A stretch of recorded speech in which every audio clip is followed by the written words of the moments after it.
सकल सुख की तुम हो जो श्रेणे,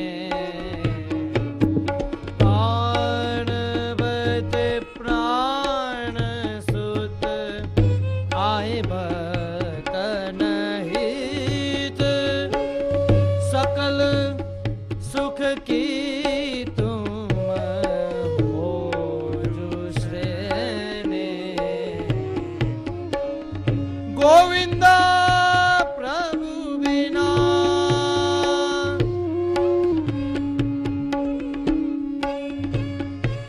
अब हाँ गोविंद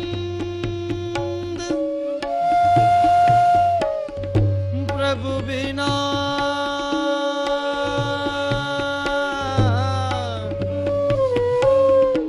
प्रभु बिना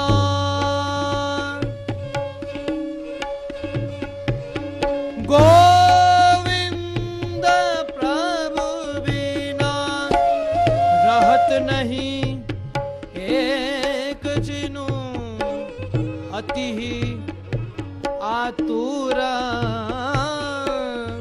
अति आतुर चंचल जो नैनी, चरण पंकज रेणु से यमुने जो देने, चरण पंकज रेणु श्री यमुने जो देने, चरण पंकज रेणु से यमुने जो देने, श्री यमुने जो देने, श्री यमुने जो देने। बोलिए श्याम सुंदर श्री यमुने महारानी जी की जय। आठवां पद, जिसमें गोविंद स्वामी कहते हैं, चरण पंकज रेणु श्री यमुने जुदेई। बोले यमुना जी कैसी हैं? तो कहे ठाकुर जी के जो चरण कमल है, उस चरण कमल से जो संबंधित रेणु है, उस रेणु का प्रदान करने वाली। कौन सी रेणु को प्रदान करने वाली? तो कहे ठाकुर जी के चरण कमल का स्पर्श जिससे हुआ हो। ठाकुर जी के चरणों को किसकी उपमा दी? कमल की। चरण पंकज रेणु। अब बताइए ठाकुर जी के श्रीअंग में कितने कमल हैं? क्या क्या प्रयत्न तो करिए। यहां सिर्फ एक तरफा नहीं चलेगा, हम बोलेंगे आप सुन लेंगे, सबको जवाब देना पड़ेगा। ठाकुर जी के श्रीअंग में कितने कमल हैं? 4। और कोई? हाँ 6। और कोई? 64। क्या?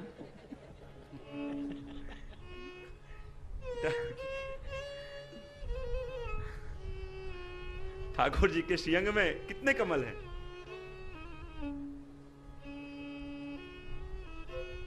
एक मुख कमल, 2 नेत्र कमल, एक हृदय कमल, एक नाभि कमल, 2 हस्त कमल, 2 चरण कमल, एक कमल हस्त में। कितने हुए?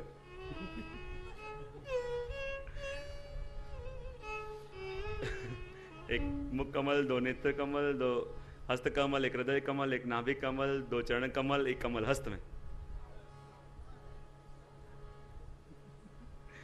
कितने हुए? कोई 9, कोई 10, कोई 11। फिर से जब तक गिनती बराबर नहीं आएगी। फिर से मुख कमल, 2 नेत्र कमल, हृदय कमल, नाभि कमल, 2 हस्त कमल, 2 चरण कमल, एक कमल हस्त में। अभी भी गड़बड़ है।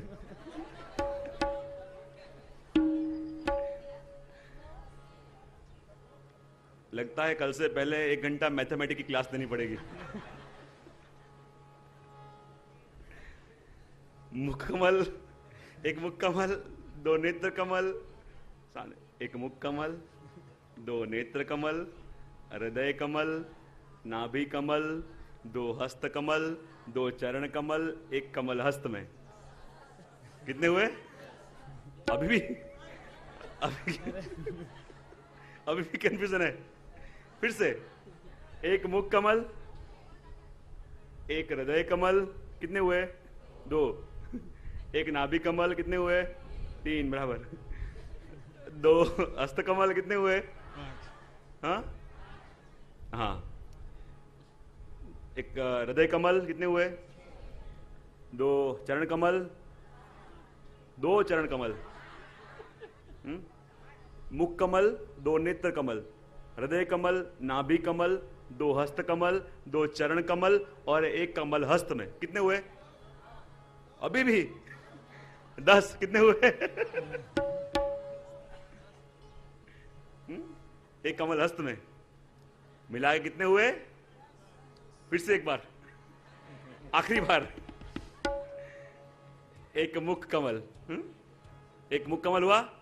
2 नेत्र कमल, कितने हुए? 3। पक्का? हाँ।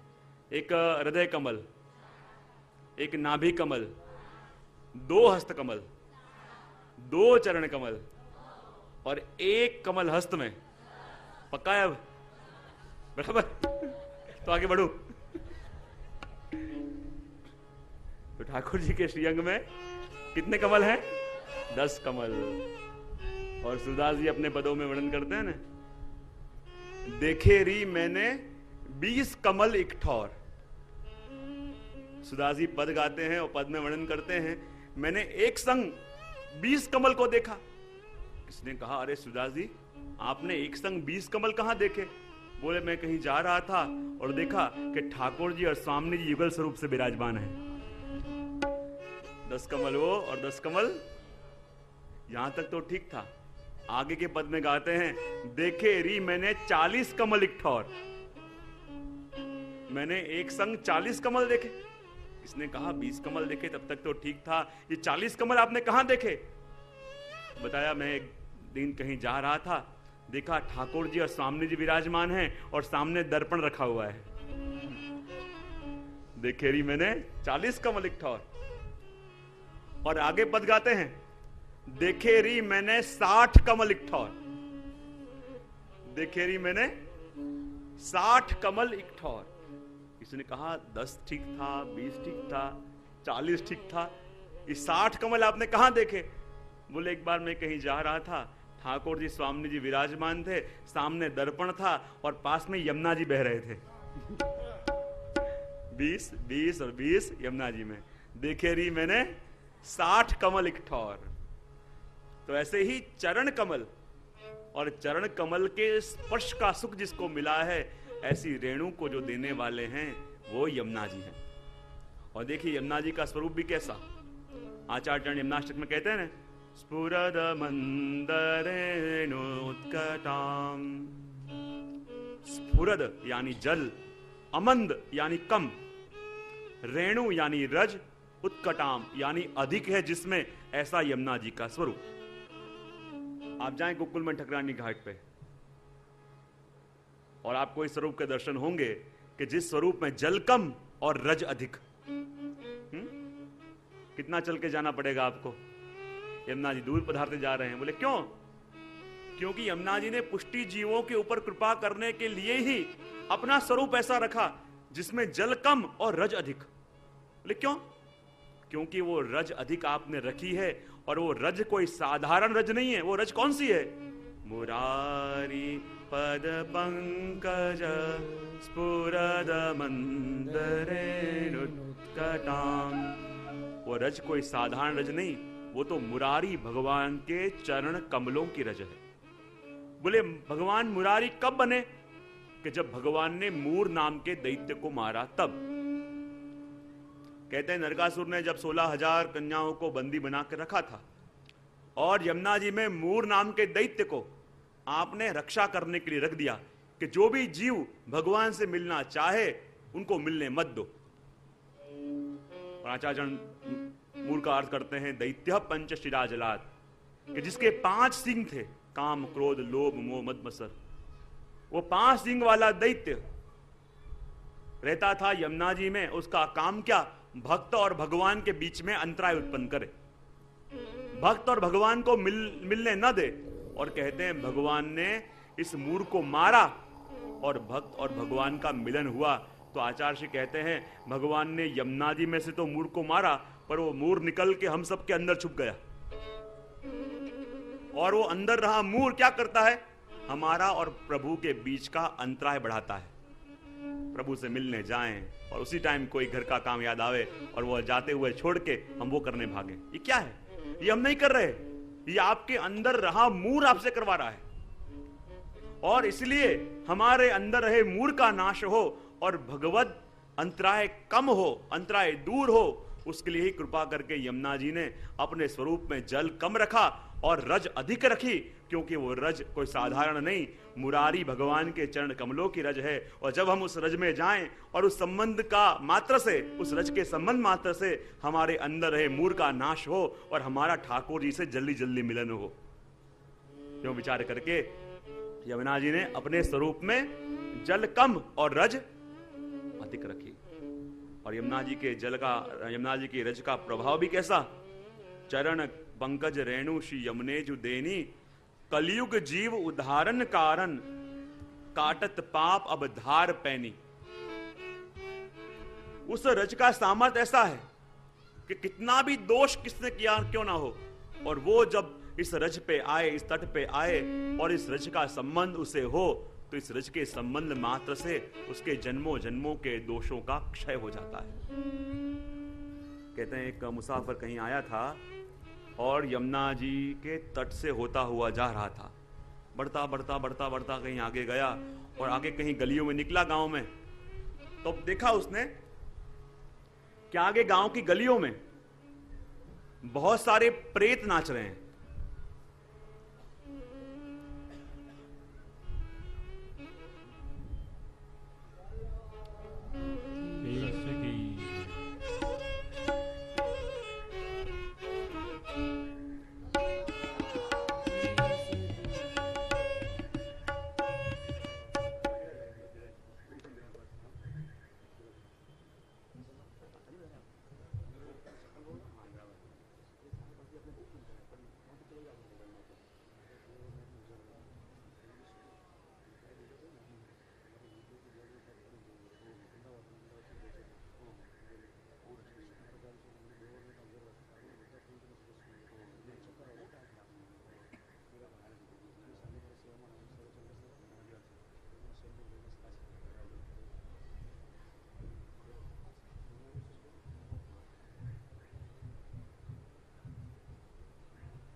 बोलिए श्याम सुंदर श्री हमने महारानी की जय।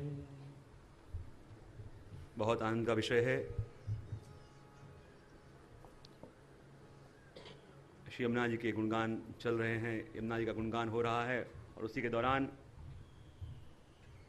हमारे पूज्य दादा भाई श्री द्वारकेश लाल जी महोदय श्री पधारे हैं और आपसे तो पूरा मुंबई परिचित भी है, लाभान्वित भी है, और आपका स्नेह इतना है, संबंध तो है ही, लेकिन संग आत्मीयता बहुत है। आपका प्रेम, आपकी कृपा भी इतनी है, जब जब भी कुछ होता है विनती करते हैं जरूर आप कृपा करके आपके व्यस्त कार्यक्रम में से, आज सुबह ही आप अमरेली से पधारे, लेकिन हमारी विनती थी और खास आज आप समय निकाल के अपने लिए पधारे, उसके लिए मैं बहुत बहुत आपका धन्यवाद व्यक्त करता हूं। और वाकई में यहाँ के वैष्णवों का इतना सौभाग्य भी है कि ऐसे आचार्य आपको प्राप्त हुए हैं और आप यहाँ पधारे, मैं आपका बहुत बहुत स्वागत यहाँ से करता हूँ। और हम बात कर रहे थे कलयुग जीव उदाहरण कारण, काटत पाप अब धार पैनी। उससे पहले स्वागत में तो दादा भाई का स्वागत होगा और हम सभी वैष्णव का आनंद लेंगे सभी लोग।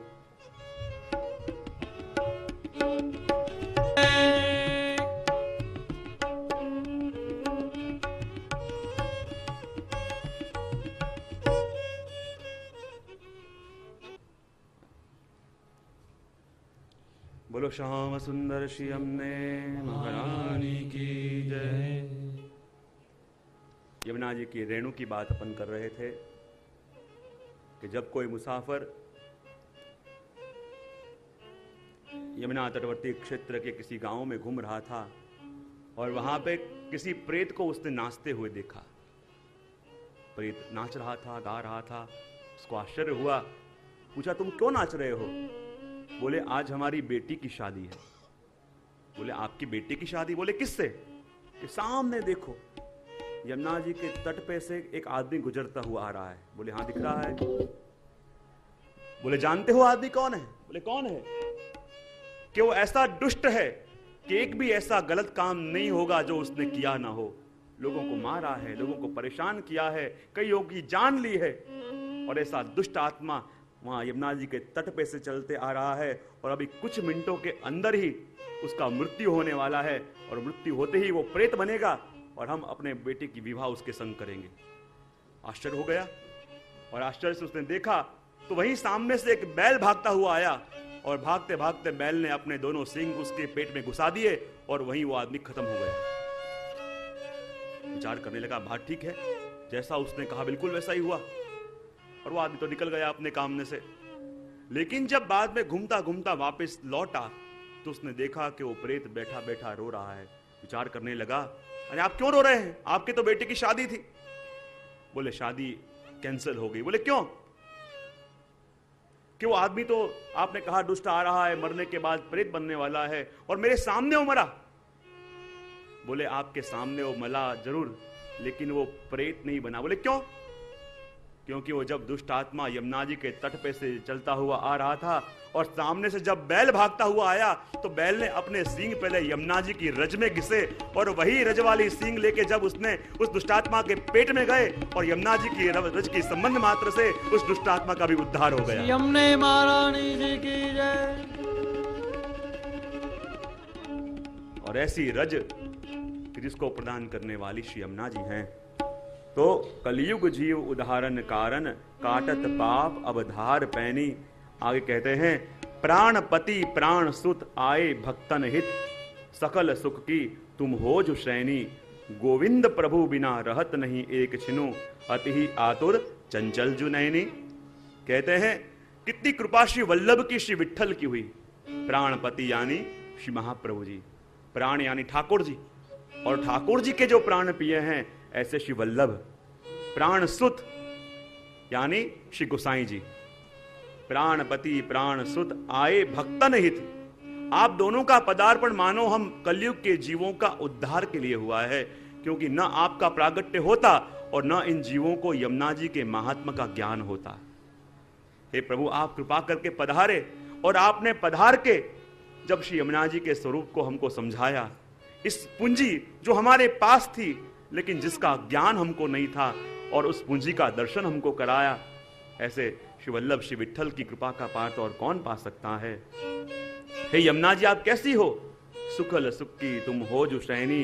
गोविंद प्रभु बिना रहत नहीं एक छिनु, अति ही आतुर चंचल जुनैनी। और यमुना जी का स्वरूप भी ऐसा है कि न ठाकुर जी उनके बिना एक क्षण रह सकते हैं, न यमुना जी ठाकुर जी के बिना एक क्षण रह सकती हैं। तो ऐसी श्री यमुना जी का अपन दर्शन इन 8 पदों के अंदर करते हैं। अब पूज्य दादा भाई पधारे हैं, तो आपके वचनामृतों का लाभ लेने के लिए जितने लालायित आप हैं उतने ही हम भी हैं। तो इतना ही कह के अपने आज के सत्र को यहाँ विराम देंगे और कल अपने आगे के पदों की यात्रा प्रारंभ करेंगे। इतना ही कह के 2 मिनट के लिए यमुना जी का गुणगान और फिर आपके वचनामृत। बोलिए श्याम सुंदर श्री यमुने महारानी की जय। श्री यमुना जी की जय, श्री यमुना जी की जय, श्री यमुना जी की जय, श्री यमुना जी की जय। जय बोलो श्री यमुना जी की जय। जय बोलो श्री यमुना जी की जय। श्री यमुना जी की जय, श्री यमुना जी की जय। श्री यमुना जी की जय, श्री यमुना जी की जय। श्री यमुना जी की जय, श्री यमुना जी की जय। श्री यमुना जी की जय, श्री यमुना जी की जय। जय बोलो श्री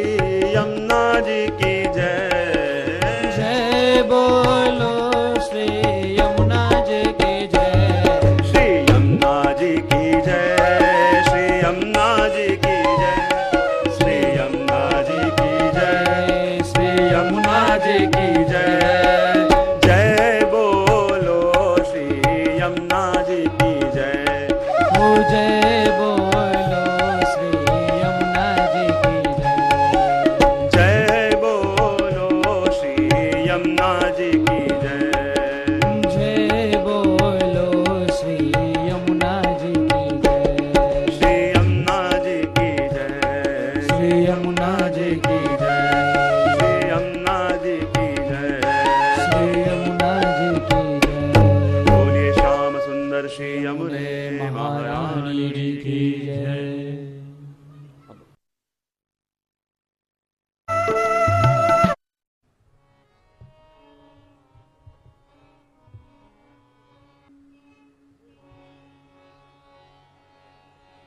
नमामि यमुनामं सकल सिद्धि हेतुं मुदा मुरारी पद पंकज स्फुरदमन्दरेणुत्कटां तटस्थनवकानन प्रगटमोदपुष्पाम्बुना सुरसुपूजित स्मरपितु श्रियं बिभ्रतिं कलिन्दगिरिमस्तके पतदमन्दपुरोज्ज्वला विलासगमनोलस प्रगटगण्डसेलोनता सगोसगतिदन्तुरा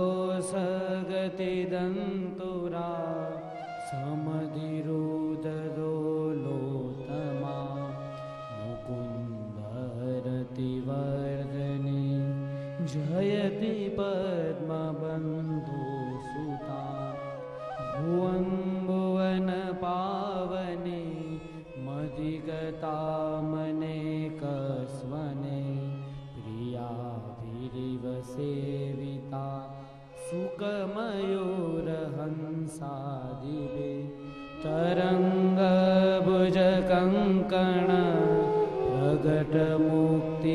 प्रगटमुक्तिकावालुका नितम्बतटसुन्दरे नमत कृष्णतुर्यप्रिया अनन्तगुणभूषिते शिवविरञ्चिदेवस्तुते घनाघननिभे सदा ध्रुवपराशराभीष्टदे विशुद्धमथुरातटे सकलगोपगोपीवृते कृपाजलधि संश्रिते मम मनसुखं भावय यया चरणपद्मजा मुररिपो प्रियं भावुका समागमनतो भव सकलसिद्धिदा सेवता तया सदसतामिया कमलजासपत्नी वयत्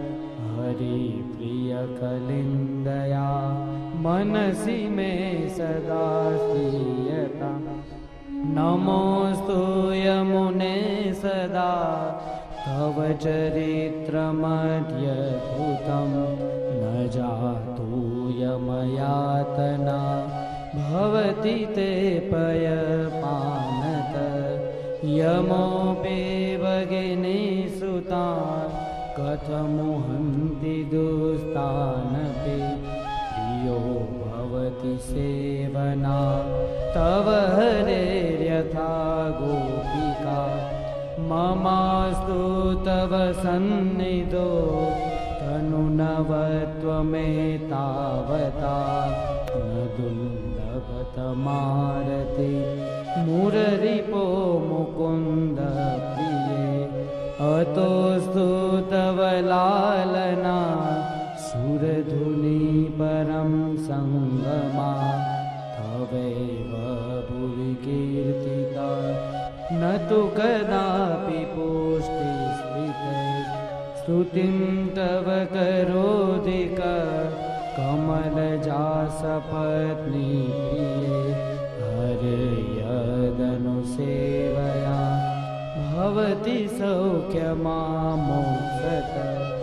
इयं तव कथाधिका सकलगोपिका सङ्गमा स्मर श्रमजलाणुभिः सकलगात्रजे सङ्गमा तवाष्टकमिदं मुदा पठति शूरसूते सदा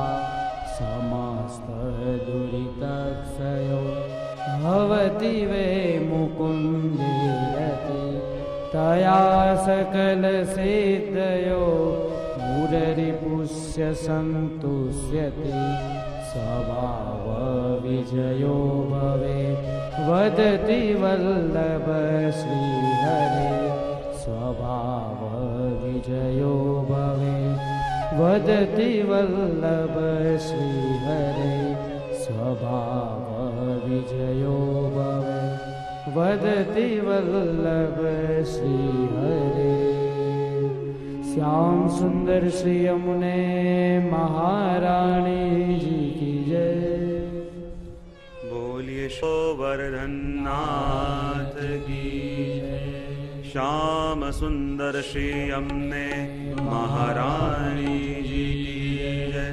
श्री गिरिराज धरण की जय। श्री गोसाई जी परम दयाल की जय।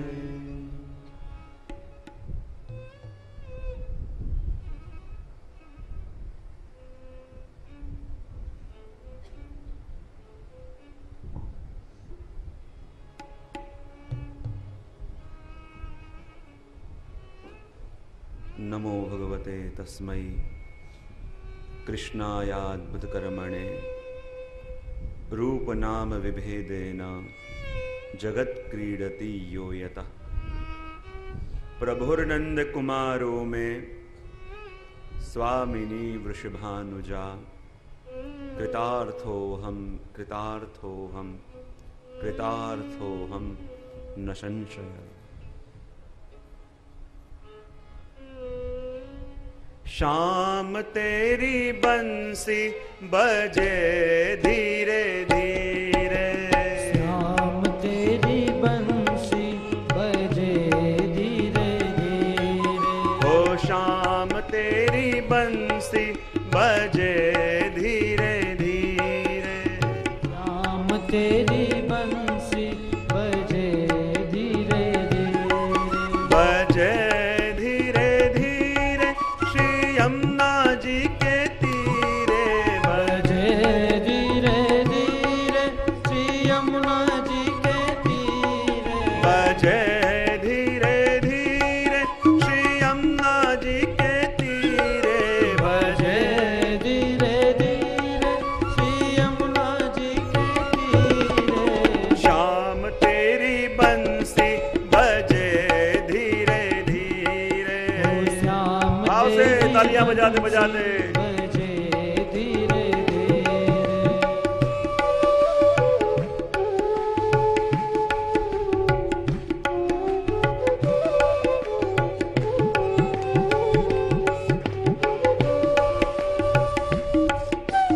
जय हो।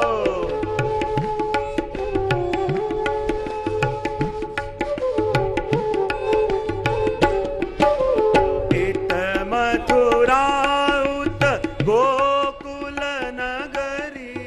इत मथुरा गोकुल नगरी। इत मथुरा गोकुल नगरी। इत मथुरा गोकुल नगरी। इत मथुरा गोकुल नगरी। इत मथुरा गोकुल नगरी। बीच में श्री यमुना बहे धीरे धीरे। बीच में श्री यमुना बहे धीरे धीरे। बीच में श्री यमुना बहे धीरे धीरे। बीच में श्री यमुना बहे धीरे धीरे।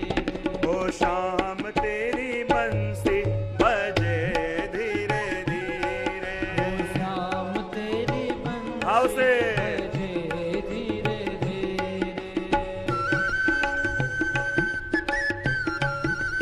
जय हो।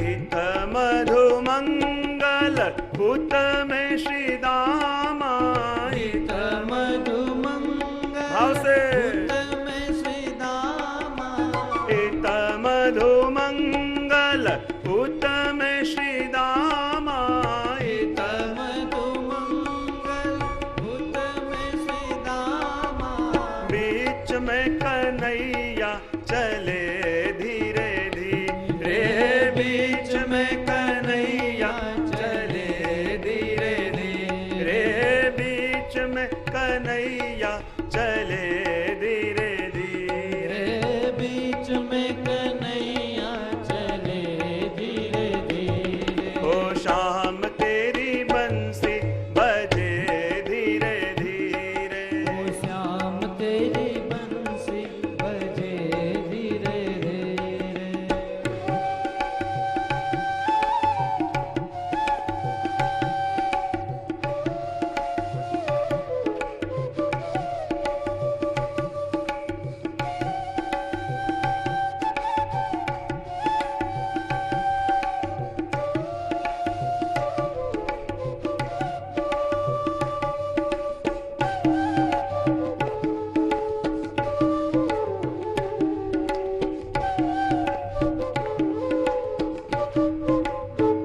हित में ललिता हुत में विशाखा हित में ललिता हुत में विशाखा हित में ललिता हुत में विशाखा हित में ललिता हुत में विशाखा बीच में श्री राधा चले धीरे धीरे बीच में श्री राधा चले धीरे धीरे बीच में श्री राधा चले धीरे धीरे बीच में श्री राधा चले धीरे धीरे ओ शाम तेरी बंसी बजे धीरे धीरे ओ श्याम तेरी बंसी बजे धीरे धीरे जय हो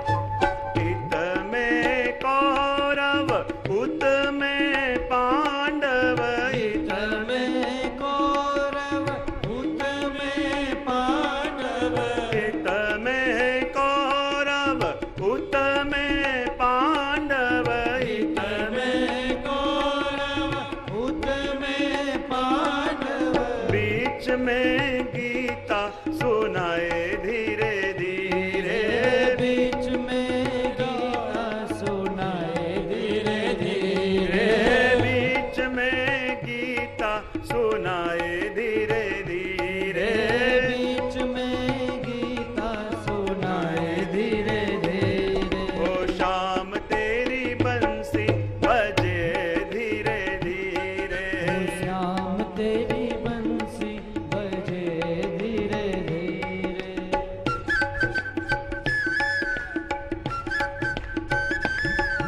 हरि बोल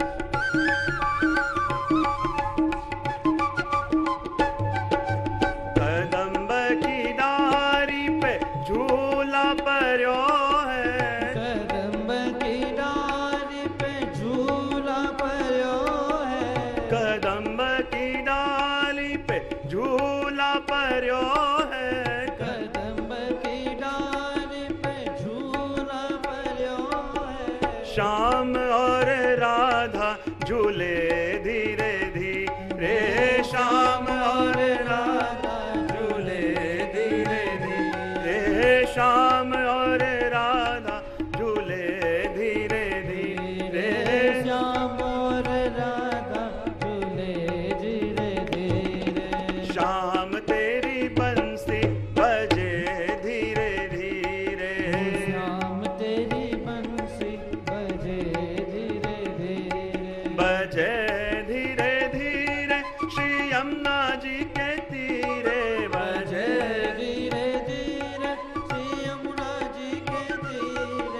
बजे धीरे धीरे श्री यमुना जी के तीरे, बजे धीरे धीरे श्री यमुना जी के तीरे। शाम तेरी बंसी बजे धीरे धीरे, शाम तेरी बंसी बजे धीरे धीरे। कन्हैया तेरी बंसी बजे धीरे धीरे, कन्हैया तेरी बंसी बजे धीरे धीरे। ओ लाला तेरी बंसी बजे धीरे धीरे, ओ लाला तेरी बंसी बजे धीरे धीरे। बजे धीरे धीरे, बजे धीरे धीरे। बजे धीरे धीरे, बजे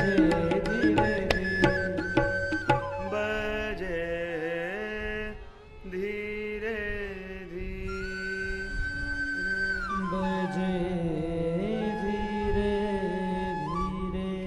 बोलिए श्याम सुंदर श्री यमुने महारानी जी की जय।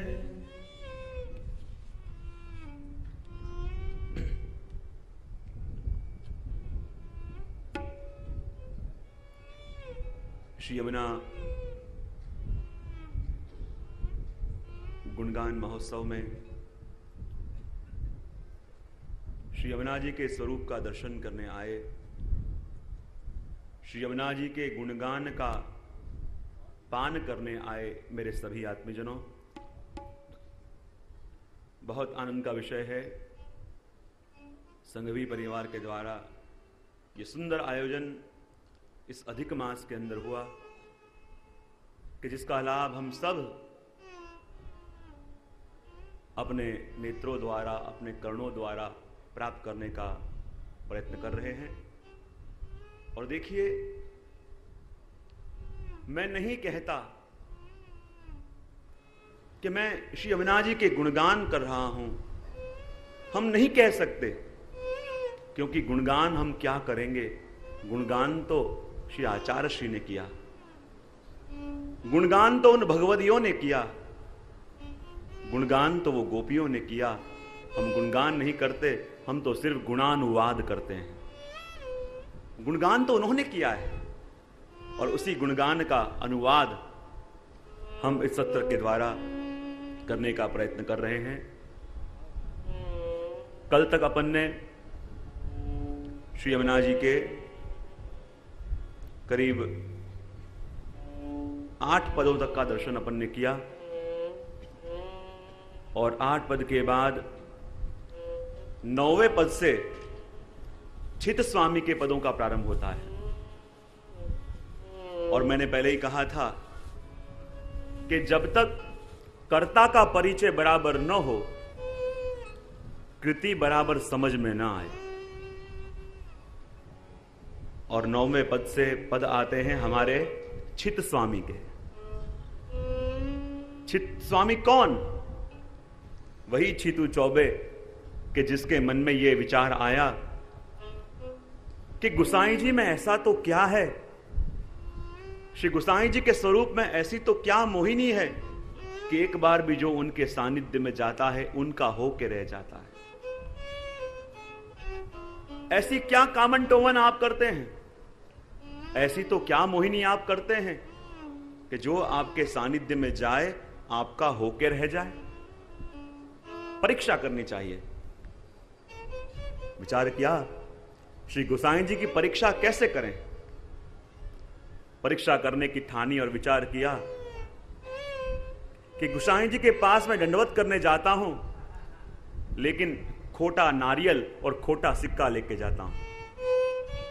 और वही चित स्वामी खोटा नारियल और खोटा सिक्का लेके श्री गोसाई जी के सन्मुख आए और खोटा सिक्का भी भेंट धरा, खोटा नारियल भी भेंट धरा।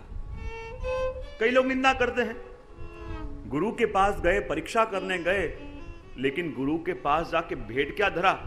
खोटा नारियल, खोटा सिक्का। लेकिन वास्तव में बताएं तो चित स्वामी ने हमको सीख दी कि गुरु के पास जाओ तो कैसे जाओ।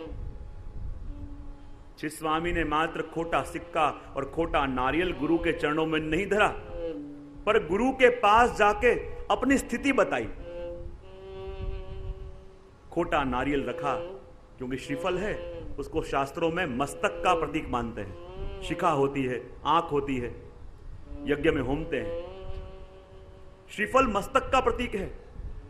और खोटा नारियल श्री गोसाई जी के चरणों में धरा और कहा, हे कृपानाथ, मैं सो ऐसा जीव हूं, ऐसा पामर जीव हूं कि जब तक सदगुरु का हाथ मेरे माथे पे न पड़े तब तक मेरी बुद्धि इस खोटे नारियल की तरह है। और खोटा सिक्का गोसाई जी के चरणों में धरा और कहा कि हे गुरुदेव, इस भक्ति के पथ पे जब तक गुरु की कृपा न हो मेरी स्थिति एक खोटे सिक्के की तरह है। जहां भी जाए वापिस लौट आए, जहां भी जाए कोई इसे स्वीकारने को तैयार न हो, जहां भी जाए कोई उसे अपनाने को तैयार न हो। जब तक गुरु की कृपा न हो तब तक मेरी दशा, मेरी स्थिति इस भक्ति के पथ पे इस खोटे सिक्के की तरह है। और छित स्वामी ने मात्र ये दो वस्तु गोसाई जी को भेंट नहीं धरी, अपितु अपनी स्थिति बताई गुरु के आगे कि कृपानाथ, जब तक गुरु कृपा न करें तब तक मैं भक्ति मार्ग में ऐसा हूं, मेरी स्थिति ऐसी है। और जहां गोसाई जी की दृष्टि दोनों के ऊपर पड़ी तो क्या हुआ? खोटा नारियल भी सफल हो गया, तोड़ा गया, अंदर से फल निकला। और खोटा सिक्का, श्री गोसाई जी ने नमक मंगाया और खोटा सिक्का भी भक्ति मार्ग में चल गया। जब तक गुरु कृपा न हो, जब तक वल्लभ कृपा न करें, वहां से भक्ति के पथ पे जा नहीं सकते। और वास्तव में हमारे वहां तो सहदोष स्वीकार है, सहदोष हम प्रभु के चरणों में आते हैं क्योंकि शुद्ध होके आए, पवित्र होके आए तो कहते हैं मैं योग्य था और मुझे मिला। लेकिन जब प्रभु सहदोष स्वीकार करते हैं तब जीव को यह ज्ञान रहता है, प्रभु मेरी लायका तो नहीं थी, मेरी प्रभु वो स्थिति नहीं थी कि आपके चरणों में जा सकता। ये तो मात्र प्रभु आपकी कृपा थी कि जिस कृपा के बलबूते पे मैं आपकी शरण में आया। मेरी कोई योग्यता नहीं थी, मेरी कोई पात्रता नहीं थी, ये तो प्रभु आपकी कृपा है। मैं इस भक्ति के पथ पे चल रहा हूं तो प्रभु आपकी कृपा है। मैं इस भक्ति के पथ पे प्रभु के गुणगान कर रहा हूं तो हे प्रभु वो आपकी कृपा है। और गुरु की कृपा हुई और खोटा सिक्का भी चल गया। जब तक गुरु की कृपा न हो अपनी दशा इस भक्ति के मार्ग में खोटे सिक्के की तरह है। और जो सहदोष प्रभु के चरणों में जाता है तो वो कहता है, प्रभु मैं तो मेरी स्थिति जानता हूं कि मेरे अंदर कोई भी योग्यता नहीं है कि आपको भज सके। परीक्षा प्रभु मेरी नहीं है, परीक्षा तो प्रभु आपकी है। आपने जो कृपानाथ नाम धर रखे हैं, दया निधि नाम धर रखे हैं, मैं तो ये देखने आया हूं कि प्रभु उस नाम में सार्थकता कितनी है। मेरे पास तो कोई योग्यता नहीं, मैं जानता हूं मेरे पास न तो कोई पात्रता है। मैं परीक्षा देने नहीं, मैं तो आपकी कृपा की परीक्षा लेने आया हूं। कहते हैं बहुत समय पहले दिल्ली में एक फकीर दिल्ली की गलियों में निकलता, कहता खोटा सिक्का दे जाओ और सब्जी ले जाओ। सब्जी की गाड़ी लेके निकलता और कहता खोटे सिक्के दे जाओ और सब्जी ले जाओ। उस समय भी दिल्ली में खोटे सिक्के रहे होंगे। गली गली में जाता, कहता खोटा सिक्का लाओ, सब्जी ले जाओ। और मात्र कहता नहीं, जो भी सब पैसा लेके आता तो खोटा सिक्का खुद रख लेता और उसकी जगह सब्जी दे देता। सब लोगों को आश्चर्य हो, कैसा पगला इंसान है। सारी दुनिया से खोटे सिक्के खुद लेता है और खोटे सिक्कों के जगह सच्ची वस्तु देता है, कैसा पगला है। लेकिन जब तक वो फकीर जिया खोटे सिक्के लेता रहा और उसके जगह वस्तुएं देता रहा। लेकिन जब उसका अंतिम समय आया, पता चल गया अब मेरा अंतिम समय आया है। आसन बिछा के बैठ गया अपने प्रभु को याद करने के लिए। आंखें बंद करके अपने प्रभु को याद करी और कही कि हे प्रभु, हे भगवान, हे कृपानाथ, सारा जीवन मैंने खोटे सिक्कों को अपनाया है, सारा जीवन दुनिया भर के खोटे सिक्के मैंने अपनाए हैं। अब हे प्रभु, ये खोटा सिक्का तेरे पास आ रहा है, यदि तू इसको अपना ले तो मैं तुझे कृपा निधि मानूं। वल्लभाधीश की जय। सारा जीवन मैंने खोटे सिक्कों को चलाया, सारा जीवन मैंने खोटे सिक्के को अपनाया। अब हे प्रभु, ये खोटा सिक्का तेरे पास आ रहा है, यदि तू इसे अपना ले, यदि तू इसे चला ले तो मुझे पता चले कि तू कृपा निधि है। ऐसे छित स्वामी कि जो सहदोष प्रभु के चरणों में गए और गुरु ने कृपा करके उनको अपनी शरण में लिया, ऐसे चित स्वामी जब यमुना जी का गुणगान करें तो कैसे गाएंगे।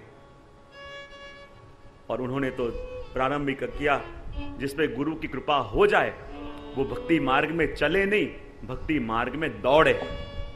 और ऐसे दौड़ने वाले भक्त, क्योंकि कहते हैं ना, कई लोग पूछते हैं कि कई लोग गुरु की शरण में इतने वर्षों से होते हैं, उन पे कृपा नहीं होती। कई लोग पहली बार आए और ऐसी कृपा हो गई, ऐसा क्यों? कई लोग पूछते हैं, इतने समय से हम लोग आपके पास हैं, हम पे कृपा नहीं होती, वो पहली बार आया और ऐसी कृपा आप पे उसके हो गई क्यों? तब कहने का मन हो कि एक पेशेंट दवाखाने में 6 महीने से एडमिट हो, एक पेशेंट दवाखाने में 6 महीने से एडमिट हो, सब लोग उसका ध्यान रखते हो, लेकिन अचानक कोई इमरजेंसी केस आ जाए, सब डॉक्टर उसको छोड़ के उसके पीछे भागते हैं। क्यों? वो तो 6 महीने से आता है, 6 महीने से आता है, लेकिन इमरजेंसी केस आया तो भले वैष्णव कितने भी सन्मुख रहते हो गुरु के, लेकिन कोई ऐसा जीव मिल गया कि जिसको प्रभु के बिना रहना असंभव हो गया है। कोई ऐसा जीव आ गया कि जिसका भगवत गुणगान करे बिना जीवन अशक्य लगता हो, ऐसा कोई जीव आवे तो गुरु को लगे ये तो इमरजेंसी केस है, और सबको छोड़ के गुरु उसके पीछे भागता है। और ऐसे ही इमरजेंसी केस के रूप में ये चित स्वामी आए, और जब गुरु की कृपा हुई तो भक्ति मार्ग में चले नहीं, भक्ति मार्ग में भागे। और भागने वाले भक्त गाएंगे तो कैसे गाएंगे? धाय के जाए जोश यमुना तीरे। प्रारंभ इन्होंने भाग के ही किया। अब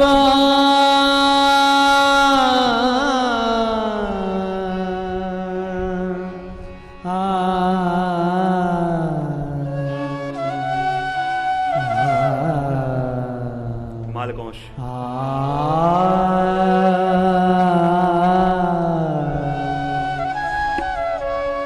धाय के झाय जोशी यमुना तीरे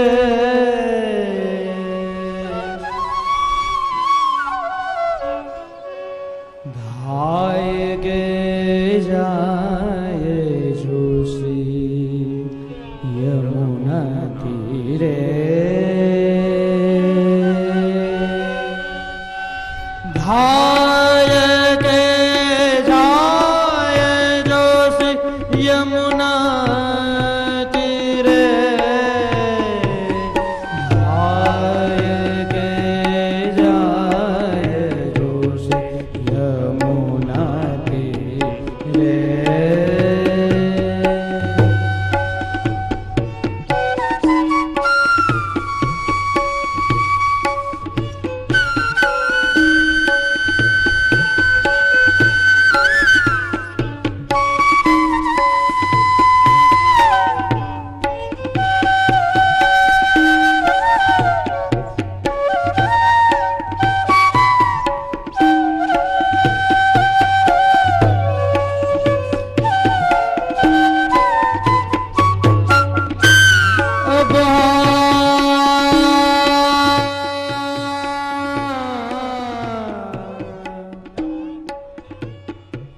श्री यमुने धाय के झाय जोशी यमुना तीरे धाय के जाय जोशी यमुना तीरे धाय के जाय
श्री यमुने ताके महिमा कहा लग बरनिए झाय पर सतंग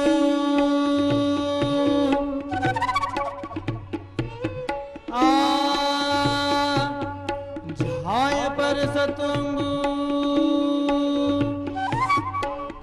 प्रेम नीर धाय के झाय जोश यमुना तीरे धाय के झाय जोश यमुना तीरे धाय के जाय जोश यमुना तीरे।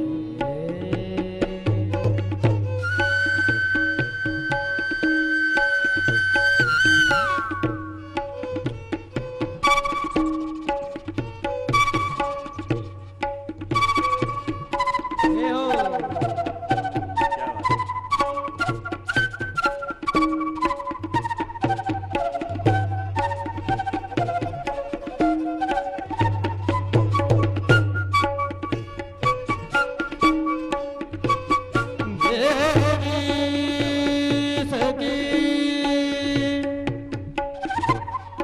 श्री यमुने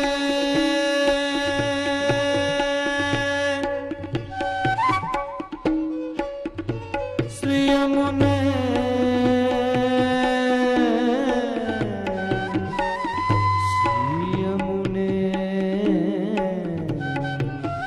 श्री यमुने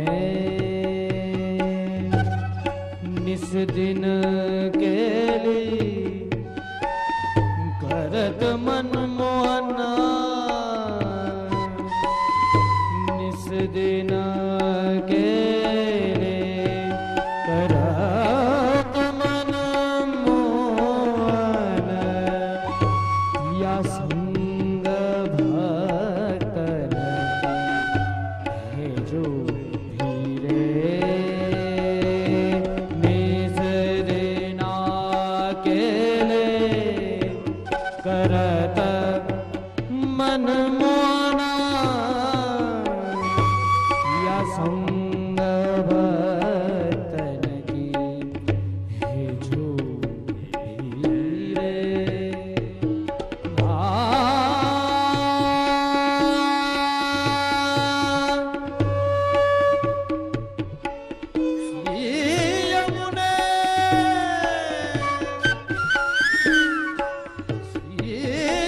यमुने श्री यमुने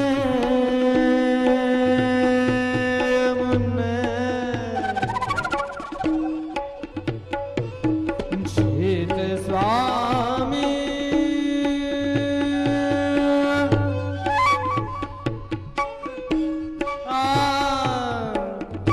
चित स्वामी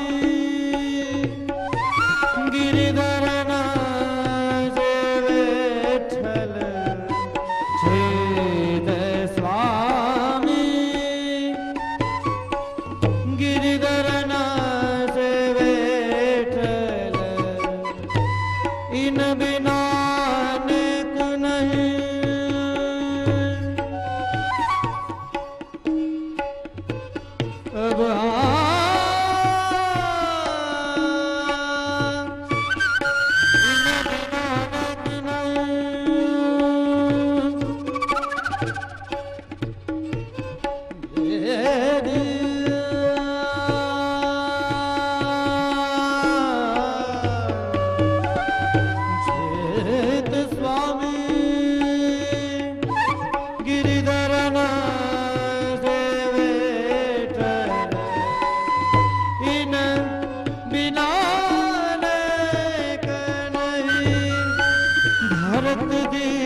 और जहां चित स्वामी ने यमुना जी के गुणगान करने का प्रारंभ किया, और कहां से गाया?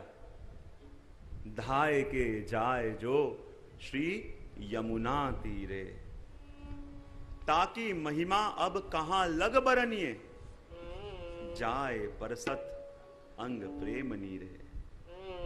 चित स्वामी विचार करते हैं, मैं तो अपने आप को जानता हूं, अपनी योग्यता को जानता हूं, अपने पात्र को जानता हूं कि न तो मेरे पास इतनी योग्यता है कि श्री यमुना जी के गुणगान को कर पाऊं, न तो मेरे पास इतनी योग्यता है कि यमुना जी के जल के स्पर्श को मैं कर पाऊं, न तो मेरे पास इतनी योग्यता है कि यमुना जी के स्वरूप का बखान कर सकूं।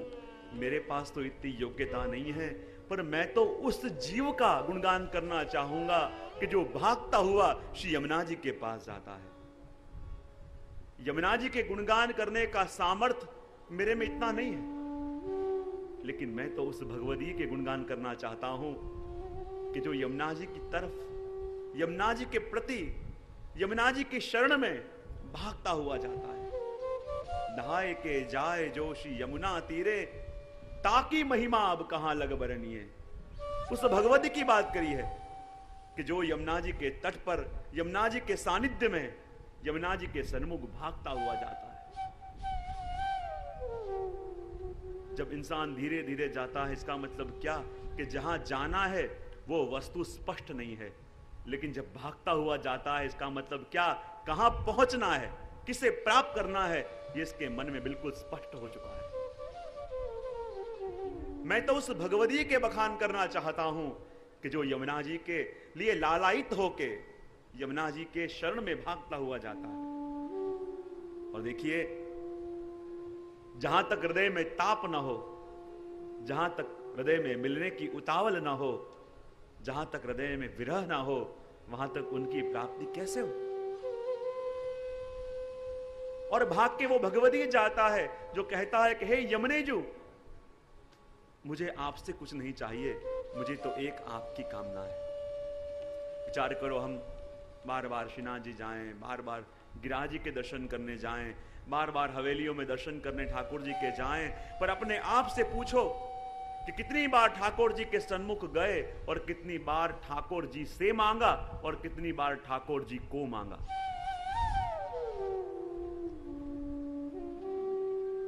अपने आप से पूछो, कितनी बार प्रभु के सन्मुख गए और प्रभु के सन्मुख जाके कितनी बार प्रभु से मांगा है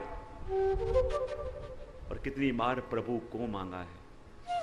प्रभु तो कहते हैं, यदि मुझे मांगने वाला कोई आ जाए तो मैं तो अपने आप को नौछावर करने को तैयार हूं, लेकिन हजारों लाखों लोग मेरे पास आते हैं, सबको मुझसे अपेक्षा है, मेरी अपेक्षा किसी को नहीं है। आज भाग भाग के दूर दूर से हजारों लाखों लोग मेरे पास आते हैं, लेकिन मेरे सन्मुख आने वालों को देख के मुझे प्रसन्नता इसलिए नहीं होती क्योंकि सब मुझसे कुछ चाहते हैं, इसमें मुझे चाहने वाला कोई नहीं आता। सबको मुझसे कुछ चाहिए, लेकिन मेरी आवश्यकता किसी को नहीं है। लेकिन जब भगवान से न चाह के भगवान को चाहने वाला कोई आता है, तो भगवान तो अपने आप को सौंपने को तैयार हैं, अपने आप को नौछावर करने को तैयार हैं, लेकिन कोई भगवान को चाहने वाला भी तो आए। कहते हैं, राजा कहीं युद्ध करने गया, तीनों राजनियों को पत्र लिख के भेजा कि तुमको जो चाहिए सो मेरे पास मंगवा लो। बड़ी रानी ने लिखा, मुझे सुंदर सुंदर वस्त्र चाहिए, सुंदर सुंदर मुझे बढ़िया गहने चाहिए।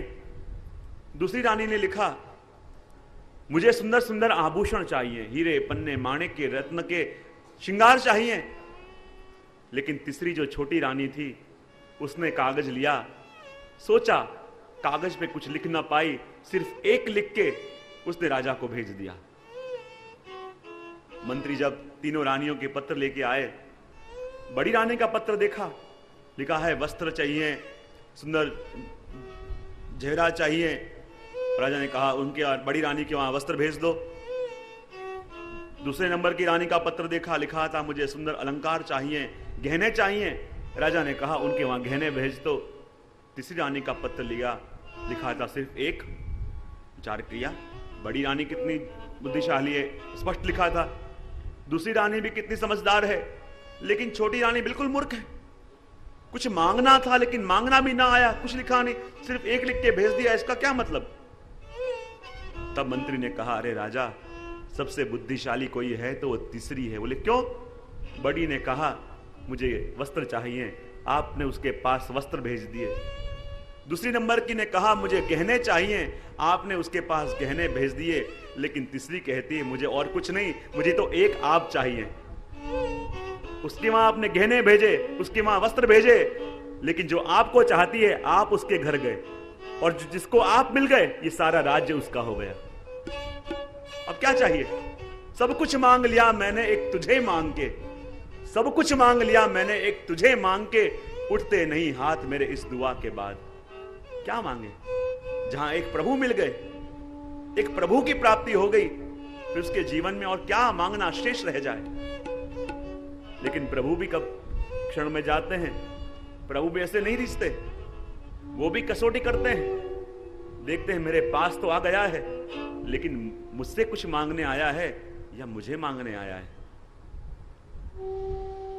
ऐसे ही यमुना जी के तट पे अपन जाएं, यमुना जी को अपन पुकारें, पर यमुना जी कब आवे?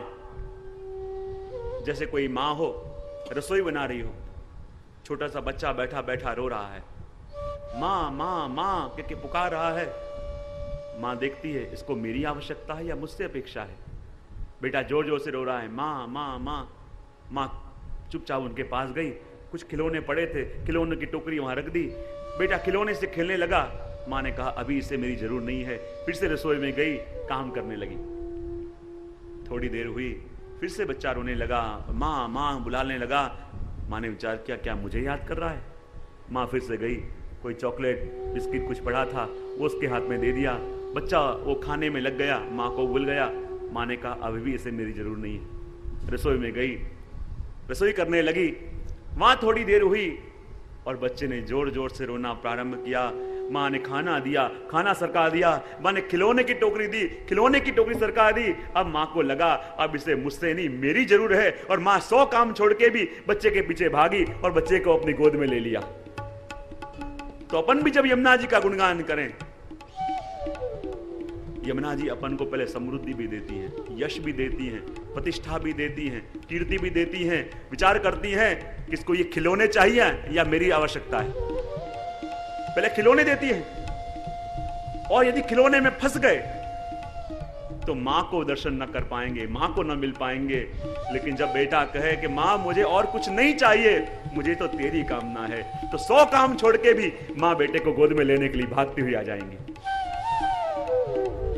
ऐसी जब लीला हो कि जब तड़प के बेटा मां को पुकारे और उस पुकार को सुन के मां न आए, ऐसा हो ही नहीं सकता। यदि किसी मां ने 10,000 रुपए की भी साड़ी पहनी हो और उसका छोटा सा बेटा कहीं कीचड़ में गिर जाए और मां को बुलाए, तो मां विचार नहीं करती कि इसको गोद में उठाऊंगी तो मेरी 10,000 रुपए की साड़ी खराब हो जाएगी। वो तो कहेगा, मेरी बेटे को कष्ट पड़ा, मेरा बेटा मुझे बुला रहा है, और उसे कुछ सूझता नहीं। वो भागती हुई जाती है, अपनी परवाह करे बिना अपने बच्चे को अपने हृदय से लगा लेती है। तो ऐसी मां हमारी श्री यमुना जी है। लेकिन जब भक्त के हृदय में वो यमुना जी को मिलने की आतुरता आ जाए, जब भक्त के हृदय में यमुना जी को मिलने की वो विकलता आ जाए कि जिसको लगे कि अब उनके बिना रहना असंभव हो गया है, जब उनको लगे कि अब उनके बिना रहना दुष्कर हो गया है, तब आपको मिलते जरा भी देर नहीं लगती।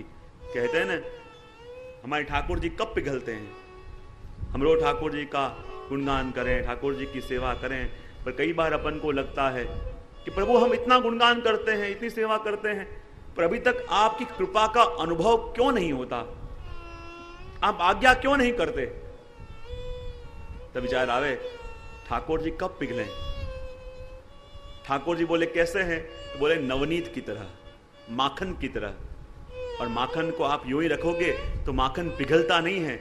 यदि माखन को पिघलाना है तो ताप देना पड़ेगा, और जब जलते हुए तवे के ऊपर उसको रखोगे तब वो पिघलता है। वैसे ही ठाकुर जी भी नवनीत रूप हैं, और नवनीत यूं नहीं पिघलता, जब ठाकुर जी को आपके हृदय के अंदर रहा ताप दिखता है, जब आपके हृदय में रहा वो विराग्नि प्रभु को दिखता है, तो उसी क्षण ठाकुर जी पिघल जाते हैं। कि जब हमारे हृदय में रही विराग्नि का दर्शन प्रभु करें, हमारे हृदय में रहा ताप प्रभु को दिखे, उसी क्षण ठाकुर जी पिघलते हैं। और वैष्णव कौन, भगवती कौन, कि जिसका हृदय प्रति क्षण प्रभु के ताप में तप रहा है। कहते हैं पुष्टि जीव तो भगवत लीला के जीव हैं, लेकिन कहें कि ये जीव भगवत लीला का जीव है, उसका प्रमाण क्या? तो उसका प्रमाण यही कि जिसको प्रभु के लिए प्रत्येक क्षण विरह रहता हो, ताप रहता हो, तो मानो ये भगवत लीला का जीव है, क्योंकि विरह उसका ही हो सकता है कि जिससे कभी मुलाकात भी हुई हो। यदि कोई व्यक्ति से आप कभी मिले ही ना हो, उसका कभी विरह होता है? यदि किसी से कभी परिचय हुआ ही ना हो, संयोग हुआ ही ना हो, तो उसका कभी वियोग नहीं होता। और यदि प्रभु का वियोग हृदय में होता है, प्रभु का ताप हृदय में जागृत होता है, तो इसका मतलब यह कि कभी मुलाकात भी हुई है, कभी संयोग भी हुआ है, और वही संयोग के फलस्वरूप भी विरह हमको हो रहा है। और वैष्णव वो, भगवती वो, कि जिसका हृदय प्रतिक्षण प्रभु के ताप में तपता हो। कहते हैं एक बार श्री गोकुलेश प्रभु कहीं वन में से प्रदेश पधार रहे थे, झाड़ियों का रास्ता था। अब जब गोकुलेश प्रभु अंदर से पधारे और आपकी बंडी एक झाड़ी में फंस गई और फट गई, जहां बंडी झाड़ी में फंस के फट गई, आपने खवास से कहा कि जाओ नई बंडी लेके आओ। और जहां खवास नई बंडी लेके आया, कहने लगे बंडी तो कोरी है।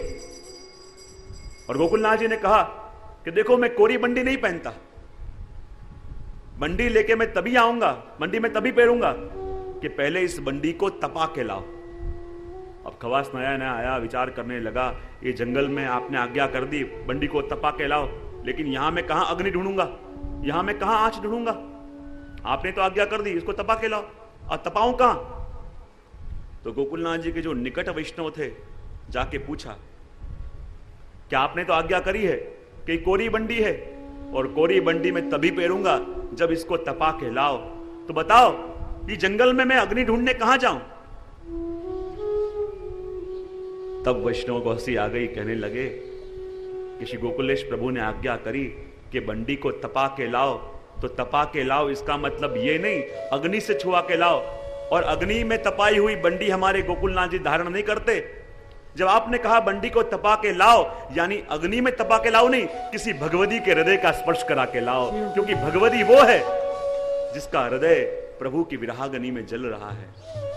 भगवती वो है कि जिसके हृदय में प्रभु के मिलने की अगन प्रतिक्षण प्रज्वलित है।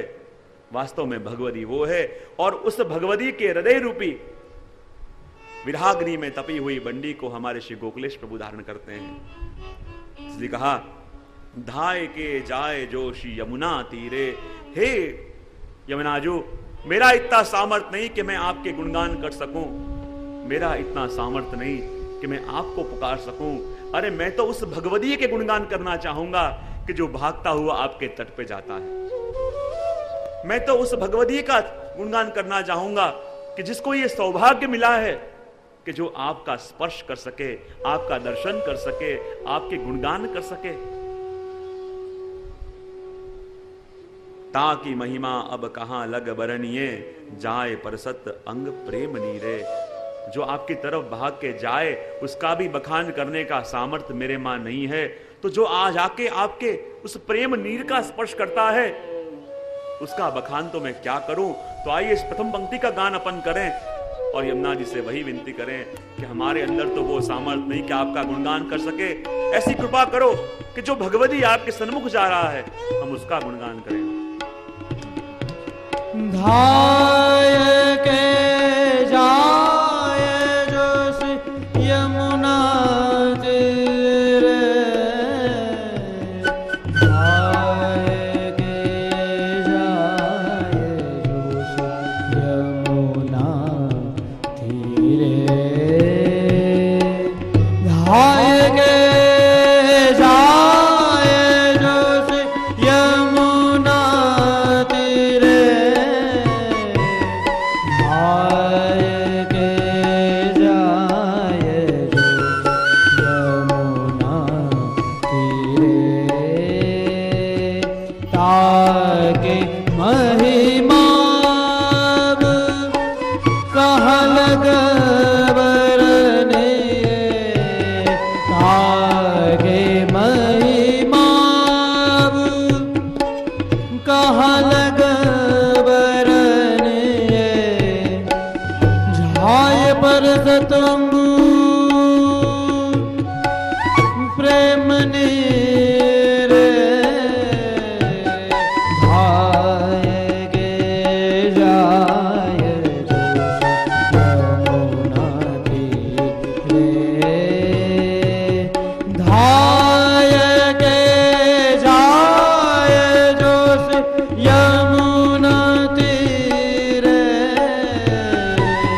ताकि महिमा अब कहां लग बरनिए, जाए परसत अंग प्रेम नीरे। उसकी महिमा तो मैं क्या गाऊं कि जिसने जाके आपके स्वरूप को स्पर्श कर लिया और प्रभु का स्पर्श किया, श्री यमुना जी के चरणों का स्पर्श किया, वो तो तभी कह सकते हैं कि जब हमने आपका स्पर्श किया, जब हमने आपके चरण स्पर्श किए और सुख हमको न मिलके सुख प्रभु आपको मिला। क्योंकि सेवा वही है कि जिसमें सुख अपन को न मिला, सुख स्वामी को मिला। तो कहते हैं ना, जहां प्रेम होता है, जब क्रिया में प्रेम घुलता है तब वो सेवा हो जाती है, और जब सेवा में से प्रेम चला जाता है तो वो क्रिया हो जाती है। प्रेम इंसान की थकान को दूर कर दे और क्रिया इंसान को थका दे। कई लोग तो कहते हैं ना, हमारे तो 4 कलाकनी सेवा, 5 कलाकनी सेवा, और सेवा पूरी करें हाश। और कई लोग तो आके कहते हैं हमें सेवा पता भी नहीं आया।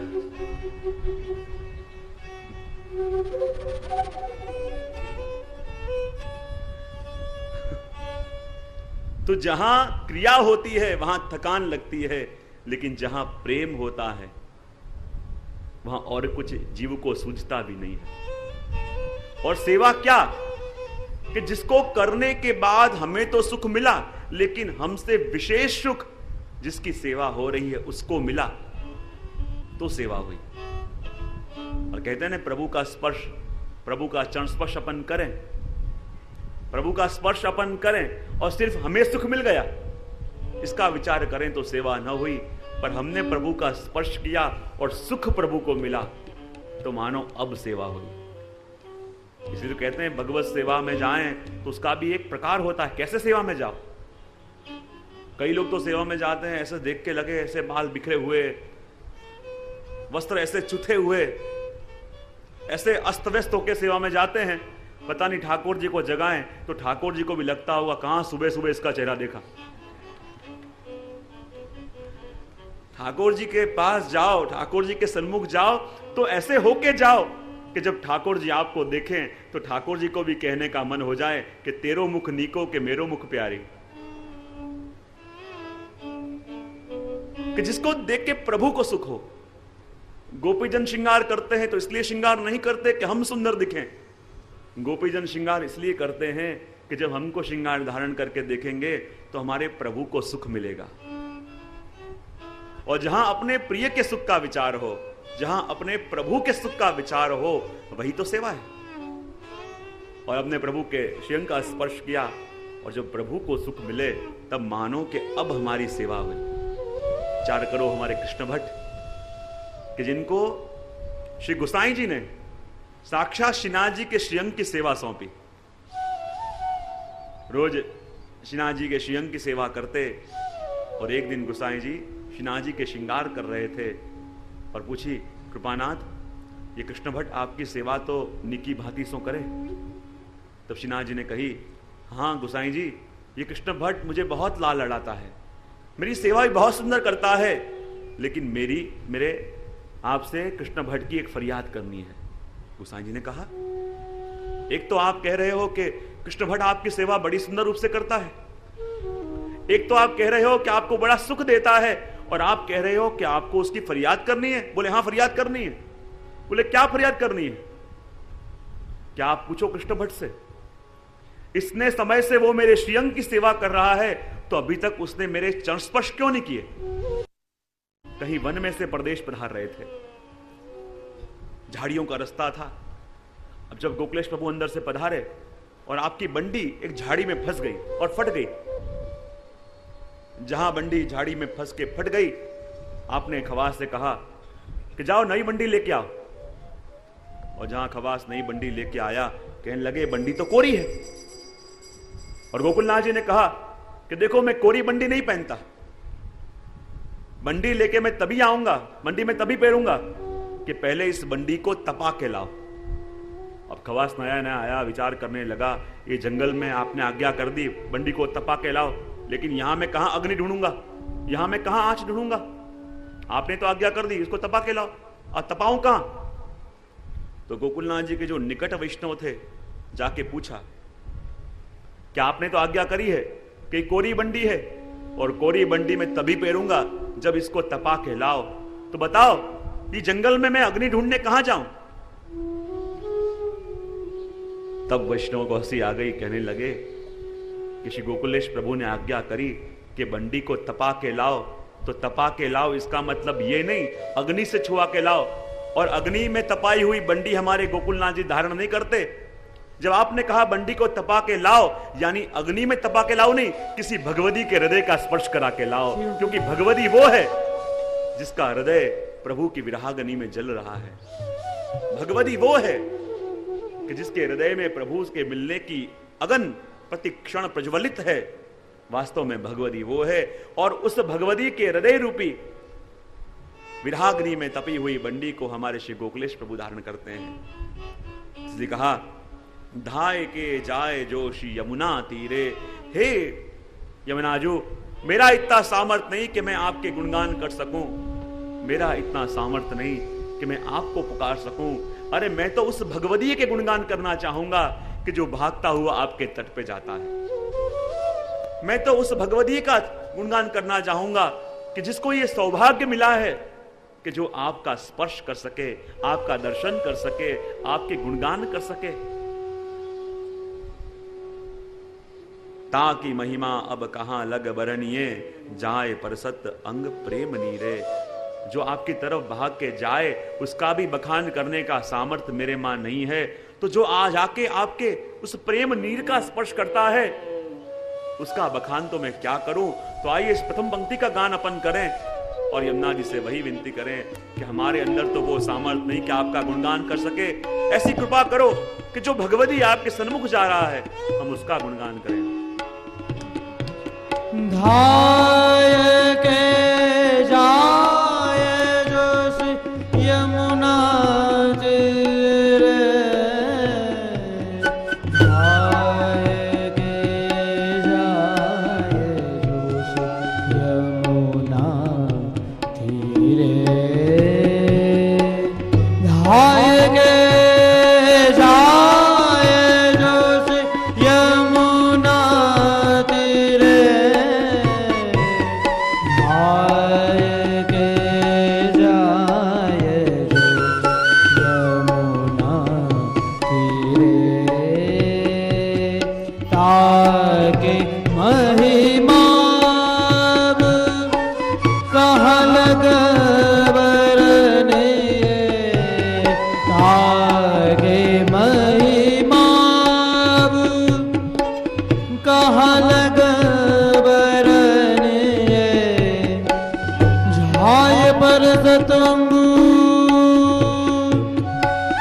प्रेम नीरे,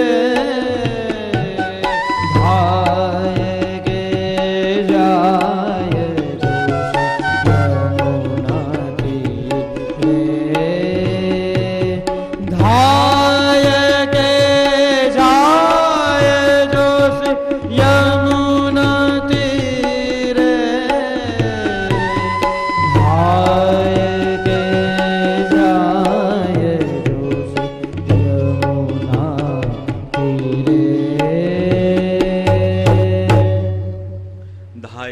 जाए जो श्री यमुना तीरे, ताकि महिमा अब कहां लग बरनिए, जाए परसत अंग प्रेम नीरे।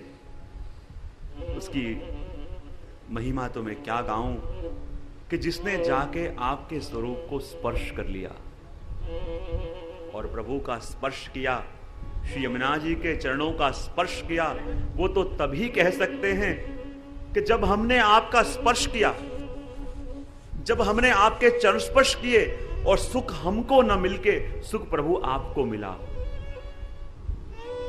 क्योंकि सेवा वही है कि जिसमें सुख अपन को न मिला, सुख स्वामी को मिला। तो कहते हैं ना, जहां प्रेम होता है, जब क्रिया में प्रेम घुलता है तब वो सेवा हो जाती है, और जब सेवा में से प्रेम चला जाता है तो वो क्रिया हो जाती है। प्रेम इंसान की थकान को दूर कर दे और क्रिया इंसान को थका दे। कई लोग तो कहते हैं ना, हमारे तो 4 કલાકની सेवा, 5 કલાકની सेवा, और सेवा पूरी करें हाश। और कई लोग तो आके कहते हैं हमें सेवा पता भी नहीं आया।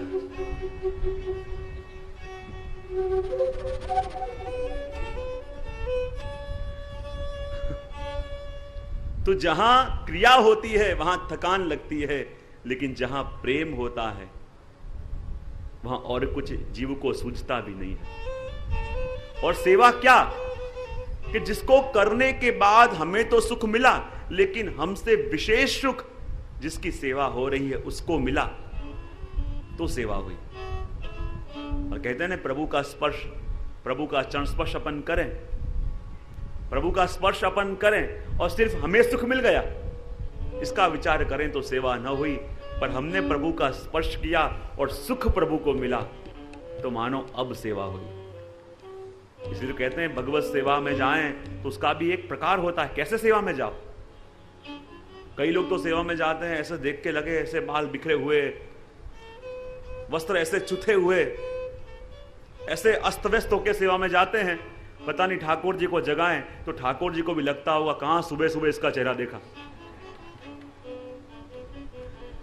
ठाकुर जी के पास जाओ, ठाकुर जी के सन्मुख जाओ तो ऐसे होके जाओ कि जब ठाकुर जी आपको देखें तो ठाकुर जी को भी कहने का मन हो जाए कि तेरो मुख नीको के मेरो मुख प्यारी।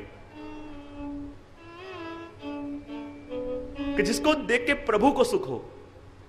गोपीजन श्रृंगार करते हैं तो इसलिए श्रृंगार नहीं करते कि हम सुंदर दिखें। गोपीजन श्रृंगार इसलिए करते हैं कि जब हमको श्रृंगार धारण करके देखेंगे तो हमारे प्रभु को सुख मिलेगा। और जहां अपने प्रिय के सुख का विचार हो, जहां अपने प्रभु के सुख का विचार हो, वही तो सेवा है। और अपने प्रभु के श्रीअंग का स्पर्श किया और जब प्रभु को सुख मिले तब मानो कि अब हमारी सेवा हुई। विचार करो हमारे कृष्ण भट्ट कि जिनको श्री गोसाई जी ने साक्षात श्रीनाथ जी के श्रीअंग की सेवा सौंपी। रोज श्रीनाथ जी के श्रीअंग की सेवा करते और एक दिन गोसाई जी श्रीनाथ जी के श्रृंगार कर रहे थे और पूछी, कृपानाथ ये कृष्ण भट्ट आपकी सेवा तो निकी भांति सो करे। तब श्रीनाथ जी ने कही, हाँ गोसाई जी, ये कृष्ण भट्ट मुझे बहुत लाल लड़ाता है, मेरी सेवा भी बहुत सुंदर करता है, लेकिन मेरे आपसे कृष्ण भट्ट की एक फरियाद करनी है। गोसाई जी ने कहा, एक तो आप कह रहे हो कि कृष्ण भट्ट आपकी सेवा बड़ी सुंदर रूप से करता है, एक तो आप कह रहे हो कि आपको बड़ा सुख देता है, और आप कह रहे हो कि आपको उसकी फरियाद करनी है। बोले हाँ फरियाद करनी है। बोले क्या फरियाद करनी है? क्या आप पूछो कृष्ण भट्ट से, इसने समय से वो मेरे श्रीअंग की सेवा कर रहा है तो अभी तक उसने मेरे चरण स्पर्श क्यों नहीं किए? पूछो उससे। गोसाई जी के मुख में स्मित आ गया, श्रीनाथ जी तरस रहे हैं, कृष्ण भट्ट मेरे चरण स्पर्श करे। और जहां गोसाई जी ने मुड़ के कृष्ण भट्ट की ओर देखा कि कृष्ण भट्ट देखो श्री जी क्या आज्ञा कर रहे हैं। पूछ रहे हैं कि इतने समय से तुम आपके श्रीअंग की सेवा कर रहे हो पर तुमने अभी तक श्रीनाथ जी के चरणों का स्पर्श क्यों नहीं किया? कृष्ण भट्ट कहने लगे, कृपानाथ आप तो आज्ञा कर रहे हैं, पर कृपा करके आप श्रीनाथ जी से पूछो कि मेरे में और इस माखी में कोई भेद है कि नहीं। गोसाई जी के समझ में नहीं आया, क्या कहना चाहते हो? कृष्ण भट्ट कहने लगे, कृपानाथ स्वरूप के ज्ञान के बिना तो कभी कभी माखी भी उड़ती उड़ती आपके चरणों के ऊपर बैठ जाती है, पर उसे आपके चरणों की कोमलता का ज्ञान है? उसके ऐसे स्पर्श से न तो प्रभु को सुख मिला न उसको सुख मिला। क्या प्रभु ऐसे स्वरूप के ज्ञान के बिना यदि मैं श्रीनाथ जी के चरणों का स्पर्श करूं तो श्री जी को सुख मिलेगा? और जहां गोसाई जी ने मुड़ के श्रीनाथ जी की ओर देखा, श्रीनाथ जी प्रसन्न हो गए, आंखों में चमक आ गई, कहने लगे, कृष्ण भट्ट मैं तुम्हें आज्ञा देता हूं कि तुम आज्ञा के मेरे चरण स्पर्श करो, और जब तुम मेरे चरण स्पर्श करोगे तो तुम्हें सुख मिले कि न मिले मुझे सुख जरूर मिलेगा। कृष्ण भट्ट ने कहा, कृपानाथ मैं भी गोसाई जी का सेवक हूं, आपने मुझे आपके चरण स्पर्श करने की आज्ञा दी, पर आपके चरण स्पर्श में तभी करूंगा कि जब आप अपने चरणारविंद ऊपर करके मुझे चरण स्पर्श दोगे तो मुझे लगेगा कि वास्तव में आपको मेरी सेवा से सुख मिला। और जहां ऐसी बात कृष्ण भट्ट के मुख से सुनी, श्रीनाथ जी अपने सिंहासन में विराजमान हो गए और विराजमान होकर अपने दोनों चरणारविंदों को ऊपर कर दिया। आप कृष्ण भट्ट जितना लूट सको लूट लो। और कृष्ण भट्ट तो ऐसे भाव विभोर हो गए कि जाके श्रीनाथ जी के दोनों चरणों को अपने हृदय से लगा लिया। कभी अपने माथे पे लगाएं, कभी अपने नेत्रों पे लगाएं, कभी अपने राधे पे लगावें। रोते रोते श्रीनाथ जी के चरणों का प्रक्षालन किया। जब ऐसी दशा देखी, ऐसी अवस्था देखी, आंखों में आंसू आ गए, शरीर रोमांचित हो गया, रोम रोम पुलकित हो गया। और जब कृष्ण भट्ट खड़े हुए, श्री गोसाई जी से कहने लगे, कृपानाथ, आज मैं आपके पास एक वस्तु मांगू, आप दोगे? गोसाई जी कहते हैं, तुझे क्या चाहिए? तुझे तो बिना मांगे सर्वस्व श्री जी ने दे दिया। अरे श्री जी ने तो जो चरणारविंद लक्ष्मी जी को नहीं मिलते, वो दोनों चरणारविंद तुम्हें सौंप दिए, अब तुम्हें क्या चाहिए? कृष्ण भट्ट कहते हैं, कृपानाथ, आप आपका श्रीहस्त मेरे माथे पधराओ और मुझे ये आशीर्वाद दो, क्योंकि आपका दिया हुआ आशीर्वाद और कुछ नहीं, वो मेरे लिए मिला हुआ एक प्रमाण पत्र है। ऐसे आशीर्वाद दो कि श्रीनाथ जी ने आपके दोनों चरणारविंद जो मेरे हृदय पे, मेरे नेत्र पे, मेरे मस्तक पे पधराए, वो मेरे हृदय, नेत्र और मस्तक पर सदा विराजते रहे। जहां ऐसे बात सुनी और गोसाई जी ने कृष्ण भट्ट को अपने गले से लगा लिया। धन्य है। और जब ऐसे स्पर्श हुए, जो स्पर्श कृष्ण भट्ट ने किया, पर सुख श्री जी को मिला। सेवा कृष्ण भट्ट ने की और सुख श्री जी को मिला, तो वही तो सेवा है। जाए पर सत्य अंग प्रेम नीरे। और जब ऐसा स्पर्श प्रभु को हो कि जिससे सुख आपको मिले, तो वही तो सेवा है। निश दिना अकेली करत मन मोहन, पिया संग भक्तन की है जो भीरे। कि जहां ठाकुर जी नित्य अपने स्वामी जी के संग यमुना जी के तट पे विहार करते हैं और हमेशा भक्तन की है जो भीरे, सकल गोप गोपी वते। यमुना जी हमेशा गोपी जनों से घिरे हुए रहते हैं। क्यों? क्योंकि गोपी जन जानते हैं कि प्रभु तो हमारे हाथ में आने वाले नहीं, कभी मिले कभी चले जाएं, पर प्रभु सर्वदा यमुना जी के वश हैं। यदि सीधे प्रभु को पकड़ने जाएंगे, प्रभु मिले के न मिले, पर यमुना जी को पकड़ के बैठे तो प्रभु मिलेंगे मिलेंगे और मिलेंगे, उसमें कोई संशय नहीं।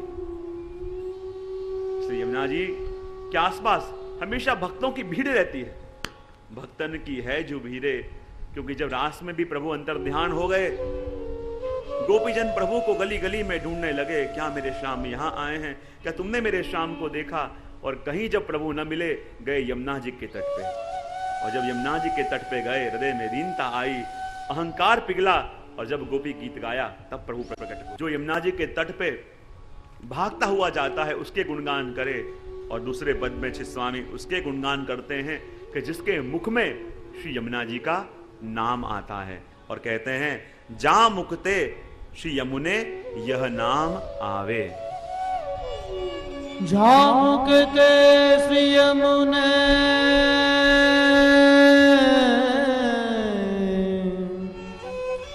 यह नाम आवे।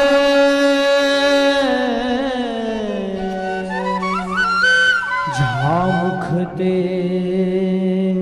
श्री यमुने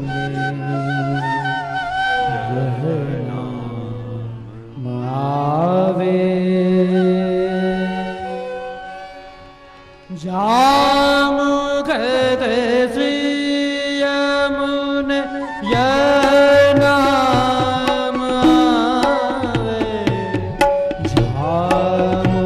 मुखते श्री